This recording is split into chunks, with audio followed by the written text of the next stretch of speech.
नमस्कार, स्वागत है मार्केट टाइम्स टीवी में। मैं प्रियंका तिवारी हाजिर हूं लेकर आज की बड़ी खबरें।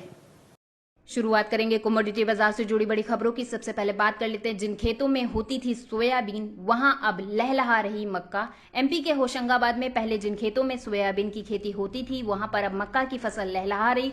जिले के कई किसानों ने सोयाबीन के विकल्प के रूप में कुछ वर्षों से धान लगाना शुरू कर दिया।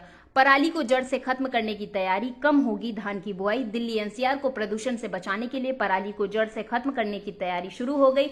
पर्यावरण प्रदूषण नियंत्रण एवं संरक्षण प्राधिकरण के सुझाव पर पंजाब और हरियाणा में धान का रकबा घटाया जाएगा। दोनों राज्यों की सरकारें इसके लिए नीति निर्धारण में जुट गई।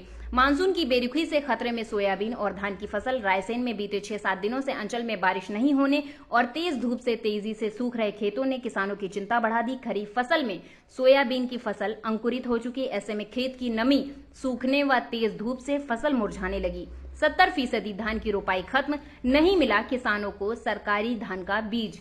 बेगूसराय में मानसून में हो रही बारिश से किसान धान की खेती में जुटे हुए, परंतु सरकारी तंत्र के माध्यम से किसानों को धान का बीज अब तक नहीं मिला, जिसके चलते किसानों के चेहरे मुरझाए हुए। झमाझम बारिश में धान की रोपनी शुरू। 5 दिनों से रुक रुक कर झमाझम हो रही मूसलाधार बारिश ने क्षेत्र में धान की रोपनी का काम शुरू करा दिया।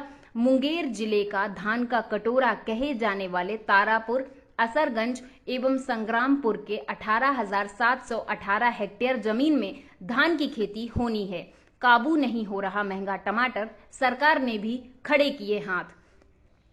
पिछले एक पखवाड़े से आसमान पर चढ़े टमाटर के दाम घटने का नाम नहीं ले रहे। अब सरकार ने भी हाथ खड़े कर दिए। केंद्रीय उपभोक्ता मामलों के मंत्री रामविलास पासवान ने टमाटर के बढ़े दामों को लेकर कहा कि ये कमी वाला मौसम है, साथ ही इस मौसम में टमाटर जल्दी खराब होने की भी आशंका रहती है। कपास की बुआई में आई दोगुनी तेजी। साल 2019 के मुकाबले साल 2020 में वर्तमान महीने में दोगुनी हुई कपास की बुआई। साल 2019 में इस अवधि में 46 लाख हेक्टेयर में कपास की बुआई हुई थी। वहीं इस साल इस अवधि तक 92 लाख हेक्टेयर में बुआई हो चुकी।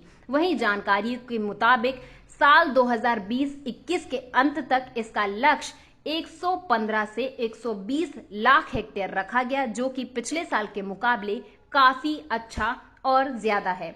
लहसुन में इस सीजन की सबसे बड़ी तेजी। नीमच मंडी में लहसुन 14,000 के भाव के ऊपर जाकर बिक रहा है। यह इस सीजन का सर्वाधिक भाव है। इसके बाद किसानों में खुशी का माहौल बना हुआ।